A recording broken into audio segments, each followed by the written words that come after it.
Alors aujourd'hui, nous recevons Martin Untersinger qui va nous parler de son dernier ouvrage qui s'intitule Espionner, mentir, détruire, comment le cyberespace est devenu un champ de bataille. Bonjour Martin.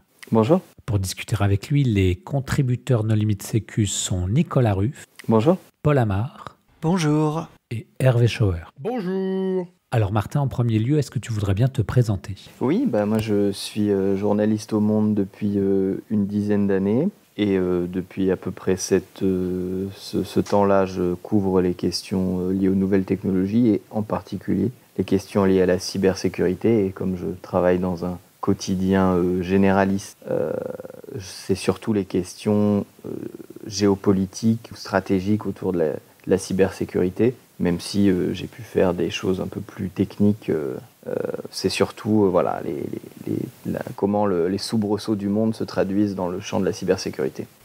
Et qu'est-ce qui fait que tu t'es intéressé à la cybersécurité ? Quand j'ai commencé à être journaliste, j'ai senti, déjà j'avais un intérêt un peu personnel pour le numérique, et puis je me suis rendu compte que dans les rédactions dans lesquelles j'étais un peu le seul à comprendre à peu près de quoi il en retournait. Donc ça s'est fait un peu naturellement, et puis peu à peu, avec l'émergence aussi des questions de cybersécurité à l'intérieur de l'espace numérique, l'émergence de ces questions-là, le fait qu'il y ait de plus en plus d'attaques, que ce soit de plus en plus conflictuel, qu'il y ait de plus en plus d'acteurs, etc. C'est devenu un sujet de plus en plus important et qui, moi, m'intéressait parce que, en plus, ça croise des questions techniques, juridiques, humaines, géopolitiques. Donc c'est assez intéressant pour moi. Il y a un événement particulier qui a suscité fortement ton intérêt ou... Non, après, pas spécifiquement. Après, un des premiers souvenirs d'actualité que j'ai en fait, quand j'étais vraiment jeune journaliste, c'était la révélation de Stuxnet, où vraiment, c'est un peu quelqu'un, je crois que c'est un ancien directeur de la NSA qui avait dit que c'était un petit peu comme si un porte-avions de 2024 se matérialisait au large de la Normandie en juin 40. C'est vraiment le côté waouh, en fait on peut faire des trucs que personne pensait possible avec juste un programme informatique. Qui est derrière, pourquoi, comment, qui, pendant combien de temps. Enfin, ça a déclenché des questions finalement qu'on ne se posait pas auparavant ou pas assez. Ou que dans certaines sphères un peu spécialisées. En plus, je me souviens, il y avait aussi toute la chasse un peu. C'était un peu le début de la CTI, donc il y avait Symantec, il y avait aussi des chercheurs allemands qui se tiraient la bourre pour trouver comment le malware se propageait, quelles failles il exploitait, etc. Il y avait un peu tout ça qui était nouveau, ça je me souviens, ça m'avait fait forte impression. Et l'autre chose, c'était un peu, on était en 2012, quelque chose comme ça. Je me souviens d'un article dans Wired sur la NSA et sur le fait qu'elle construisait un centre de données gigantesque dans l'Utah. Et en fait, on était donc avant Snowden, avant 2013. Et en fait, tout était là. Enfin, comment dire, il n'y avait pas le nom des programmes de surveillance de la NSA, il n'y avait pas le détail, mais en fait, le fait qu'ils construisaient un data center aussi grand, ça ne pouvait vouloir dire qu'une seule chose, qu'ils avaient énormément de données à stocker et que donc ces données, elles devaient bien provenir de quelque part. Ça aussi, je me souviens m'être dit, mais ça, c'est complètement dingue. Voilà, c'est les deux souvenirs un peu que j'ai deux événements qui m'ont marqué. Mais je pense que Hervé aura l'impression que ces événements sont extrêmement récents, compte tenu de... Moi, je fais partie de ceux qui criaient au crime avant et qui ont été bien contents qu'il y ait des événements un peu plus planétaires qui sensibilisent les gens. Tout à fait. Mais dans ton livre, tu repars d'événements très très anciens, puisque tu pars du Cuckoo's Egg, ouais. Le nid de coucou en français. En fait, je me suis dit tout de suite, en fait, l'idée du bouquin, c'était vraiment Il y a plus ancien. Alors, d'événements, de problèmes de sécurité informatique, il y a plus ancien, mais j'ai pas trouvé de traces, ou en tout cas suffisamment fiables, d'opérations étatiques destinées vraiment à visée stratégique, c'est-à-dire un État contre un autre État. Il y a les États-Unis contre la Russie. Lorsque les Américains ont vu que les Russes, pour faire fonctionner leur gazoduc, utilisaient un logiciel... Non, alors ça, c'est une fausse info, en fait. Je t'enverrai, si tu veux, un article qui détaille. En fait, c'est la fameuse explosion de pipeline causée par une mise à jour, par une porte dérobée dans le logiciel utilisé par les pompes soviétiques. Ça n'a jamais existé en fait. Tu veux dire que l'explosion, elle n'est pas due à ça? Non, pas du tout. Ok, Alors, bah c'est vrai c'était que la première opération de PsyOps, puisque les gens l'ont cru et donc ils se sont mis... En fait, non, mais c'est même pas ça. C'est un enchaînement de un type en Russie dit un truc, c'est légèrement déformé par la traduction. Il y a quelqu'un qui renchérit aux États-Unis, mais en fait qui comprend pas exactement la question, et donc ça prend un peu des proportions un peu folles. Et en fait, bon, il y a vérifie quand même parce que il y a la déclassification des archives américaines. Donc ça résoudra le cas.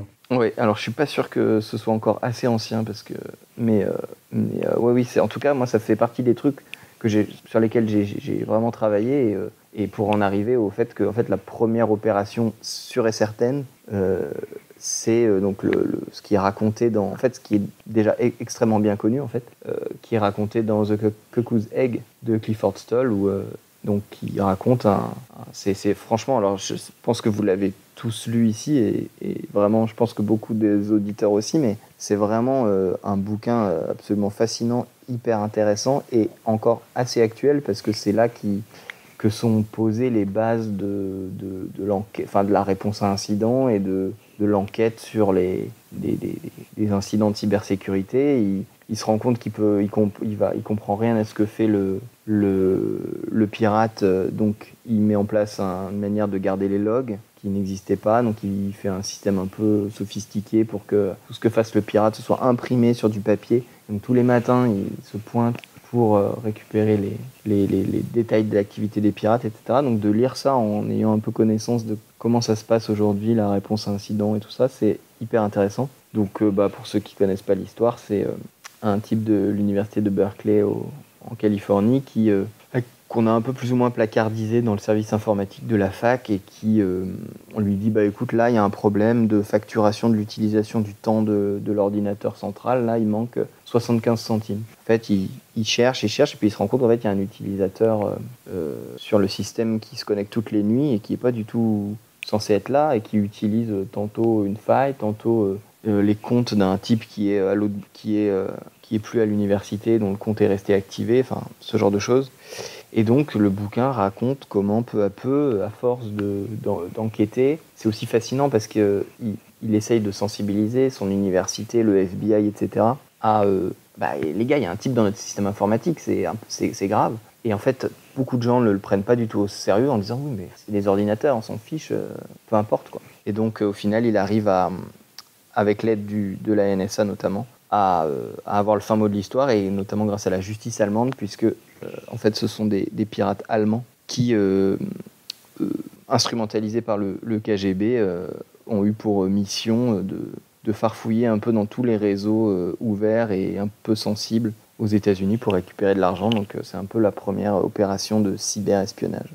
Ouais, de niveau étatique connu. Oui, en fait, il y en a possiblement avant, mais... Il y avait tellement de piratage sur les réseaux X25, c'est les grandes époques du Minitel, les années 80, que savoir qui était derrière, etc., c'est vrai que ce serait des suppositions. Moi, je suis persuadé que c'est pas la première. Vraiment, je serais extraordinairement surpris. Mais en tout cas, c'est la première sur laquelle on a des traces un peu factuelles. Et quels sont les autres thèmes que tu abordes dans le livre ou les autres thématiques et comment tu les as choisis? Alors moi, le gros objectif du bouquin, c'était vraiment pas de m'adresser à un public averti, des gens qui connaissent un peu le sujet, etc. Même si j'espérais que quand même il leur soit utile ou du moins agréable à la lecture. Mon but, c'était vraiment le grand public, et donc d'expliquer au grand public qui entend parler d'attaques informatiques, de pirates d'État, les Russes, les Chinois, les Américains, etc. En plus dans un contexte où il y a les Jeux Olympiques s'approchaient, on en parlait beaucoup, d'expliquer, entre guillemets, comment on en était arrivé là. Qu'est-ce qui se passait dans le cyberespace et quelle était un peu l'histoire de ce champ de confrontation entre les États. Ça fait très chiant comme ça, mais le sous-titre du bouquin, c'est comment le cyberespace est devenu un champ de bataille, donc comment les États ont peu à peu investi cet espace pour des visées stratégiques. Donc j'ai fait en gros en 3 parties, qui sont les 3 parties du livre. L'espionnage, donc vraiment capter de l'information Et donc c'est pour ça que je commence par l'affaire qui est racontée dans le Cuckoo's Egg. Et j'avance jusqu'à aux opérations d'espionnage étatique les plus évoluées qui aujourd'hui sont omniprésentes et contre lesquelles, notamment en France, les services de l'État luttent en fait 3/4 du temps, l'autre quart étant des rançongiciels. Et donc ça, c'est la première partie. Et une deuxième partie qui est un peu plus resserrée, parce que forcément, il y a moins d'exemples et c'est moins fréquent, c'est le sabotage, c'est-à-dire comment on peut vraiment perturber à des fins souvent de guerre, ce qui explique pourquoi c'est moins utilisé, les systèmes informatiques. Donc il y a des tas d'exemples, il y en a même eu en France. Et puis la troisième partie, c'est comment peu à peu on a évolué sur l'utilisation du cyberespace à des fins de manipulation, donc des campagnes de désinformation, des campagnes de manipulation de l'information, tout ce qui est réseau de trolls, etc., qui sont illustrés ces dernières années. Donc on referme ce bouquin. Normalement, c'est pas trop pénible à lire, en tout cas c'est ce qu'on m'a dit. Et j'ai raconté pas mal d'histoires qui illustrent un peu quelles sont les différentes menaces et quels sont les différents acteurs. Et surtout, ce dont je voulais sortir, c'était faire comprendre aux gens que aujourd'hui, les gens qui font des attaques informatiques, alors il y a encore des adolescents boutonneux dans la cave de leurs parents, mais que, en tout cas, quand on parle des attaques les plus évoluées, celles qui vraiment sont dans le champ géopolitique, on n'est plus du tout là-dedans. On est sur des soldats, des officiers de services de renseignement qui obéissent à des ordres, qui obéissent à des stratégies, qui ont une hiérarchie. Voilà. Que ce truc-là s'inscrit dans la marche du monde et que c'est pas un truc nébuleux comme ça qui sort de nulle part avec des gens avec des hackers à capuche, quoi. Donc pour tous les auditeurs qui travaillent dans la CTI ou la cyber, vous avez le cadeau de Noël idéal à offrir à votre famille. Comme ça, elle comprendra un peu mieux à quoi vous servez. Il y a même des gens qui travaillent dans ce domaine qui m'ont dit « Ah, j'ai adoré, j'ai appris des choses. » Mais bon, ceux qui ont trouvé le livre nul m'en ont pas parlé. Moi, j'ai bien aimé ton livre, et surtout par rapport à la qualité des sources que tu as pu interviewer. Enfin, en gros, à un moment, tu dis, oui, la DGSE m'a confirmé que telle opération, et j'étais là, mais ça n'est jamais sorti nulle part ailleurs, en fait. J'ai pas appris de choses sur la partie technique et sur tous les incidents notables et Stuxnet et autres, je les connaissais. Par contre, j'ai été stupéfait par la qualité des sources que tu avais et le niveau d'information qu'ils étaient prêts à te donner. Est-ce que tu peux nous en dire un petit peu plus là-dessus ? Est-ce que tu utilises de la drogue, de la coercion ? Non. Alors déjà, pour être très clair, jamais la DGSE ne m'a rien confirmé. En fait, c'est juste, entre guillemets, une question de patience et en fait, comme ça fait 10 ans que je suis dans ce domaine-là, je sais à peu près qui sont les sources fiables et qui aiment bien parler dans le vent et évoquer des choses qu'ils connaissent pas. Après, je le dis, je crois que c'est la première chose que j'ai mis en exergue, c'est que ceux qui savent en fait ne parlent pas, ou très peu, et ceux qui parlent généralement ce sont ceux qui ne connaissent rien. Donc c'était clairement la grosse difficulté du livre, c'était de convaincre les personnes qui connaissaient ces sujets de me parler.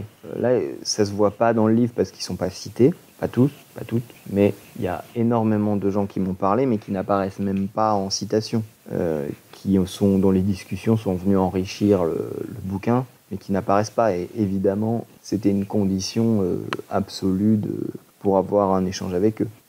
Donc c'est un truc de patience, c'est aussi un truc de confiance. Il faut croire que j'ai pas écrit trop de bêtises ces 10 dernières années, parce que si ça avait été le cas, sans doute que les gens m'auraient pas fait confiance. Mais c'est clair que ce bouquin, c'est l'exemple même du fait qu'un journaliste, il a absolument rien sans ses sources, quoi. Et que les trouver, les mettre en confiance et les identifier, ça fait clairement partie du travail. Après, il y a aussi beaucoup, et j'ai tenu à ce qu'elle soit vraiment présente de manière exhaustive à la fin du bouquin. Il y a aussi énormément de sources, on va dire, documentaires, soit de documents qui étaient, on va dire, publiquement disponibles, soit de choses que j'ai obtenues moi, mais il y a aussi beaucoup de sources, des documents, quoi, des choses qui ne sont pas de l'ordre de la source humaine, comme on dit. Et pour les sources étrangères, je pense en particulier à tous les gens que tu as interviewés sur le sujet ukrainien, Là, c'est plus compliqué parce que j'imagine que chaque pays a ses propres journaux, ses propres journalistes, ses propres réseaux. Donc, qui sont les passerelles en fait entre on va dire la francophonie et l'Ukraine? Alors moi déjà, je suis allé en Ukraine plusieurs jours en 2019, une semaine. Et donc j'avais, et d'ailleurs je la mentionne vraiment dans la première page du livre, j'avais une fixeuse absolument formidable, donc une fixeuse ou un fixeur pour le journaliste qui est en reportage dans un pays dont il ne parle pas la langue. C'est absolument nécessaire, c'est le chauffeur, traducteur, arrangeur d'interview, partenaire de réflexion, etc. Donc j'ai travaillé avec Nathalie, qui est vraiment une fille géniale et donc qui m'a ouvert pas mal de portes. Mais par ailleurs, étant journaliste au Monde, en fait, c'est assez facile, étant un journal quand même relativement connu à l'étranger, de dire bah voilà, j'ai besoin d'une interview avec telle ou telle personne. Mais par exemple, ce reportage à Kiev m'a énormément servi pour suivre la guerre, puisque par exemple, une des personnes que j'ai interviewées, qui était à l'époque dans le privé, était au moment de l'invasion russe le chef adjoint de l'ANSSI local. Donc j'avais son numéro, le canal était déjà ouvert, donc c'est beaucoup plus facile que de partir de zéro, quoi. Donc on en revient encore à ça, c'est d'avoir de bonnes sources, c'est aller sur le terrain, qu'il soit numérique ou physique d'ailleurs, et anticiper, discuter avec les gens en amont. Et 2019, c'était pour quoi exactement ?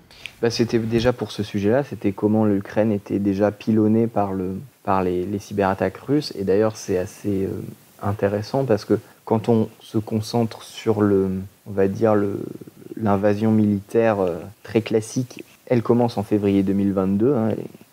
Il y a un avant et un après. Mais en revanche, quand on dézoome et notamment quand on incorpore ce qui se passe dans le cyberespace ukrainien, la guerre en Ukraine, elle commence en 2014, elle commence pas en 2022. Et moi, j'ai trouvé que l'invasion russe, en fait, était une forme dans une totale continuité avec ce qui s'était passé auparavant. Et de toute façon, on l'a pas assez mesuré, je pense, en France, mais la guerre en Ukraine, il y avait une guerre physique en Ukraine, par ailleurs, dans le Donbass, depuis 2014, avec des blindés, avec des tirs d'artillerie, avec des villages rasés, avec une vraie guerre qui fait des vraies morts. Donc tout s'imbrique en fait. Et c'était hyper intéressant de faire ce reportage, c'était de voir que, par exemple aujourd'hui, ils essayent de perturber à coups de missiles l'approvisionnement électrique. Ils ont essayé et réussi à perturber l'alimentation électrique par des cyberattaques avant l'invasion russe.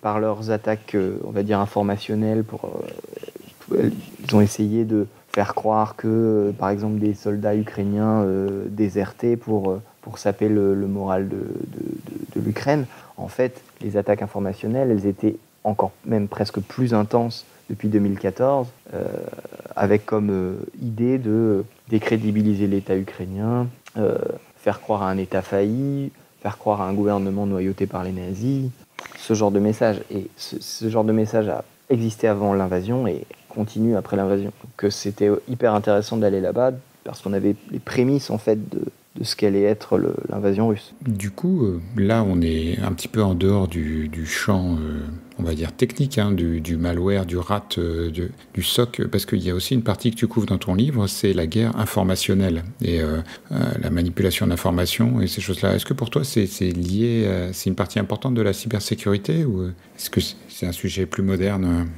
Pour moi, c'est l'aboutissement en fait de ce champ-là. En fait, c'est que pour schématiser, avant, espionner, ça n'avait pas beaucoup d'intérêt puisque rien n'était numérisé. Et puis, au fur et à mesure, ces 30-40 dernières années, à mesure que tout s'est numérisé, informatisé, c'est devenu intéressant d'espionner. Une fois qu'on a tout numérisé, un pan important de la vie sociale, politique d'un pays se passe en ligne. Donc attaquer un pays peut aussi passer par manipuler ses élections, tenter d'influencer son débat public, faire des opérations de hack and leak. Une opération de hack and leak, c'est un piratage informatique, une captation de données avec tout ce que ça peut comporter d'étapes techniques, avec ensuite une opération de dissémination de l'information récoltée ou d'une partie de l'information récoltée avec une modification de l'information récoltée. Les deux choses s'imbriquent et même il y a certaines actions de piratage informatique, on a l'impression que c'est 100% technique. En réalité, une part importante de certains piratages en fait, ont pour but non pas de compromettre de l'information ou de saboter un système informatique, mais de faire passer un message ou de faire peur ou de semer le doute dans une société. Et le meilleur exemple de ça, c'est un exemple qui a touché la France, c'est l'attaque contre TV5 Monde. On a beaucoup glosé sur, oui, c'était une attaque très sophistiquée parce que ça visait les multiplexeurs, c'est des appareils numériques complexes, qui sont pas à la portée de n'importe qui. Oui, mais non, ils avaient mis leur mot de passe sur les murs, etc. En fait, on s'en fout. Dans les faits, le GRU a interrompu l'émission d'une des principales chaînes de télé en France, ce qui a eu pour effet de précipiter devant tous les médias du pays les ministres pour dire les djihadistes, parce que c'était une attaque évidemment sous faux drapeau, les djihadistes nous attaquent. On est en 2015, on est entre janvier 2015, Charlie Hebdo, et novembre 2015, les attaques du Bataclan. Donc on est dans une psychose à juste titre au niveau national. D'un seul coup, il y a des djihadistes qui attaquent. D'un seul coup, il y a des ministres en prime time à la télé qui disent, sans aucune espèce de preuve, et malgré les premiers éléments très vite qui laissent entendre qu'ils sont un peu bizarres ces djihadistes, qui disent on est à nouveau attaqué, il y a un attentat numérique, etc. Ça, l'effet psychologique d'avoir ces responsables politiques qui parlent, qui réactivent la peur de l'attentat djihadiste, c'est incommensurablement plus dommageable que simplement une chaîne de télé qui s'arrête. Donc voilà, je pense qu'il y a une vraie continuité entre l'attaque informatique pure au sens technique du terme et les opérations de manipulation dans un monde où tout est numérisé, où quasiment notre interface au monde elle est faite de systèmes informatiques. Donc une attaque qui en compromet le secret, l'authenticité, etc., c'est forcément une attaque sur notre perception et donc une attaque quelque part de manipulation. Est-ce que tu reviens sur tous ces aspects géopolitiques, stratégiques, justement, des attaques dans ton livre ? Quasiment uniquement, il y a très peu de technique. C'est vraiment, comme je disais tout à l'heure, c'est vraiment le but du bouquin, c'était vraiment de rendre compréhensible ce champ-là et cette histoire-là au plus grand nombre. Et surtout, c'était... En fait, des bouquins là-dessus, il y en a, mais j'avais l'impression que c'était soit des bouquins très techniques, que ce soit de la technique... on va dire vraiment technologique sur les malwares, etc. Ou des choses très techniques dans tout ce qui est relations internationales, CTI, etc. Et à l'autre bout du spectre, il y avait des bouquins qui n'étaient pas trop techniques, mais qui étaient un peu fourre-tout, qui parfois n'étaient pas très rigoureux avec les faits. Et donc, du coup, moi, je voulais avoir un peu le meilleur des deux, c'est-à-dire vraiment quelque chose de très solide sur le fond, mais qui soit très accessible, qui soit un récit journalistique. Donc, j'ai essayé en tout cas de raconter les attaques vraiment au plus proche des gens, de me rapprocher au plus possible des gens qui étaient sur place au moment où il y a une attaque. Par exemple, j'ai eu accès à plein de choses. Ce qui s'est passé à Saint-Gobain pendant notre PETIA, ce qui m'a permis de raconter non pas l'aspect vraiment très technique de notre PETIA, donc ce faux rançongiciel en juin 2017 qui avait commencé en Ukraine et qui s'était répandu dans le monde entier. Voilà, l'idée c'était pas de raconter oui alors il attaque le master boot record et du coup tu peux pas vraiment redémarrer machin. Le but c'était d'expliquer concrètement ce que ça fait chez Saint-Gobain, à l'ANSSI et chez la BNP je crois, une filiale de la BNP. Voilà, concrètement qu'est-ce qui se passe minute par minute et ensuite de dire mais alors pourquoi Saint-Gobain, pourquoi l'Ukraine, etc. Donc de replacer ça dans un contexte géopolitique. Très clairement, le message était a priori assez limpide, c'était de dire voilà ce qu'il en coûte de faire du business avec l'Ukraine. Encore une fois, un exemple d'attaque informatique qui a une composante de message ou de manipulation ou il faut un peu penser aussi comme un service de renseignement parfois quand on fait ce travail d'explication. Il y a toujours plusieurs couches, plusieurs niveaux d'explication. Je vais me permettre une petite digression. Donc ça fait un petit peu plus de 10 ans que tu es journaliste en tout cas dans des thématiques autour de la cyber, de la tech de manière générale. Comment tu vois de ton côté, avec ton œil journaliste, on va dire l'évolution dans ce domaine-là. Et la deuxième question, c'est être sur des terrains et sur on va dire un champ de bataille numérique. Comment tu fais aussi pour te protéger parce que potentiellement tu peux aussi être attaqué. Je pense à des personnes comme Runa Sandvik, peut-être que tu en parleras, qui travaille notamment sur les aspects de comment les journalistes peuvent se défendre. Et je suis intéressé d'avoir ton retour sur ces deux questions. Alors, sur l'évolution de toute la tech et de la cybersécurité, un peu large, mais en tout cas, pour la cybersécurité, moi, un truc qui me frappe énormément par rapport à la période pendant laquelle j'ai débuté, c'est que quand j'ai débuté, il y avait une phrase qu'on disait toujours l'attribution d'une attaque informatique, c'est très très compliqué. Et du coup, journalistiquement, on avait zéro base factuelle généralement pour dire cette attaque informatique, elle est venue de là et elle a eu tel effet et voilà pourquoi elle a été lancée et par qui et comment. Enfin, si comment ça allait encore. Et en 10 ans, essentiellement grâce au développement de la CTI, mais pas seulement parce que il y a aussi tout un effort, beaucoup aux États-Unis, un peu au Royaume-Uni, un peu en Allemagne, de judiciarisation de ces questions-là. Au final, quand on prend tout ça, on a un corpus de rapports, de recherches, de traces aussi, parce que des groupes comme APT28, ils sont là depuis maintenant 20 ans, donc ils ont laissé au fur et à mesure de leur activité des traces, et on peut camoufler une attaque une fois, camoufler 20 ans d'attaque quand en plus on est un service de renseignement qui n'en a rien à cirer de se faire attraper. Donc ça, c'est vraiment un changement qui a été progressif, mais qui vraiment, en écrivant ce bouquin, je me disais, mais vraiment c'est incroyable ce que je peux écrire en sourçant et en mettant vraiment des faits par rapport à il y a 10 ans auparavant où on disait ouais, alors ça a l'air d'être russe, mais alors en fait on n'en sait rien. Alors que là on a des noms, on a des visages, il y a une quantité de recherches assez impressionnante. Après, c'est le propos d'un de mes chapitres, l'industrie de la CTI, elle se développe aussi, certes elle produit de la connaissance, elle produit des rapports, elle produit des faits, mais c'est toujours des entreprises qui sont affiliées à un État, c'est fort, mais qui sont positionnées géographiquement, on va dire. Il y a certaines entreprises de CTI américaines qui sont littéralement des fronts pour les services de renseignement américains. Je ne vais pas donner de nom parce qu'on a dit qu'on était bienveillants, mais aujourd'hui, il y a aussi d'autres entreprises, le problème c'est qu'il n'y en a vraiment qu'une seule, mais russes, où la CTI qu'elle produit n'est pas la même que celle qu'elle produisait il y a 2 ou 3 ans, parce que le contexte géopolitique a changé. Donc c'est pas une production de connaissances totalement neutre et totalement sans biais stratégique, mais ça, en tant que journaliste, on est habitué à traiter avec des sources de connaissances qui ont un intérêt, qui ont un agenda, et en croisant et en la mettant à la bonne distance, ça le fait, quoi. On arrive quand même à obtenir une vision, je pense, qui est globalement bien meilleure je fais les petits crochets avec mes doigts, cyberespace, qu'il y a 10 ans, quoi. Et sur se protéger, moi je suis je suis un peu passé par deux phases. Quand j'ai commencé à traiter ce sujet, j'étais extrêmement versé dans le chiffrement. J'avais une clé GPG, etc. Voilà. J'essayais de l'utiliser au quotidien.